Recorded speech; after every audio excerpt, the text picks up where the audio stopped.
It is too early two comment, এত আগে comment করা উচিত না। বা ইলেকশন যেরকম রেজাল্ট হয় সেরকমই হচ্ছে, কোনো অসুবিধা নেই। দুটো রাজ্যে কিন্তু বিজেপি এগিয়ে আছে। দুটোতে বিজেপি সরকার গঠন করবে। মহারাষ্ট্রে খুব আরামের সাথে করবে, ঝাড়খণ্ডে একটু এদিক ওদিক হতে পারে, কিন্তু সরকার বিজেপিরই হবে। ব্যতিক্রম পশ্চিমবঙ্গ কেন? অতিক্রম ব্যতিক্রম না, বাই ইলেকশন বলে এরকম হচ্ছে। 26-এ পশ্চিমবঙ্গে বিজেপি সরকার করবে। বাই ইলেকশনে এরকমই হয়। যা ধরুন, আমি উদাহরণস্বরূপ বলছি, কালিয়াগঞ্জ বাই ইলেকশন, আমরা গতবার হেরে গেছিলাম। গতবার যখন বাই ইলেকশন হয়েছিল, লোকসভা জেতার পর কালিয়াগঞ্জ বাই ইলেকশন, 19-এর লোকসভা জেতার পর কালিয়াগঞ্জ বাই ইলেকশন আমরা হেরে গেছিলাম। 21-এর কালিয়াগঞ্জ আমরা জিতেছি, বিপুল ভোটে জিতেছি, ক্যান্ডিডেট নিয়ে ডিসেন্ট থাকার পরেও জিতেছি।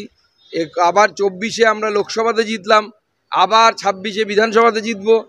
বাই ইলেকশন আর নর্মাল ইলেকশনের রেজাল্টের মধ্যে বৈঠক করে মুখ্যমন্ত্রী পরিষ্কার বলেছেন যে সমস্ত জমি কেলেঙ্কারি এবং বালু পাথরের সঙ্গে যুক্ত আছে তাদেরকে গ্রেফতার করতে হবে, ইভেন তৃণমূলের নেতা হলে। দেখুন, এগুলো মানুষকে মাঝে মাঝে উনি বোকা বানানোর জন্য এগুলো করেন। প্রথম কথা হচ্ছে, মুখ্যমন্ত্রীকে বলতে হবে কেন? আইন কি বলে? আইন বলে যে মুখ্যমন্ত্রী বলার পর পুলিশ গ্রেপ্তার করবে। না এতদিন ধরে এইসব ঘটনা ঘটছে, মুখ্যমন্ত্রী জানেন না? না মুখ্যমন্ত্রীর কাছে টাকার ভাগ পৌঁছয় না? কোনটা? একজন মুখ্যমন্ত্রী যদি জানতে না পারেন, তাহলে তার যোগ্যতা নিয়ে প্রশ্ন উঠে যায় যে তিনি মুখ্যমন্ত্রী থাকার যোগ্য কি যোগ্য না।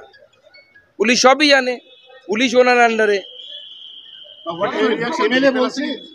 মুখ্যমন্ত্রী পদত্যাগ করে পুলিশ মন্ত্রী বা অভিষেক বন্দ্যোপাধ্যায়কে করা দরকার।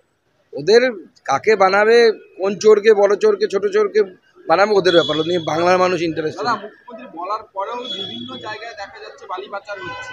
মুখ্যমন্ত্রী তো বন্ধ করতে বলেননি। মুখ্যমন্ত্রী বন্ধ করতে বললে তো বন্ধ হয়ে যেত না। মুখ্যমন্ত্রী বন্ধ করতে হলে আগেই বন্ধ করতে। ওর বাই ইলেকশন বলে the by-election, it is too early to comment. It is already till now only one round has been completed, so it is better not to comment. It is too early. I feel that in 2 seats, especially in Madarihar and as well as Tallangra, we will have a close fight. Anything may happen. And you appear it appears that Trinamool Congress may get all those seats.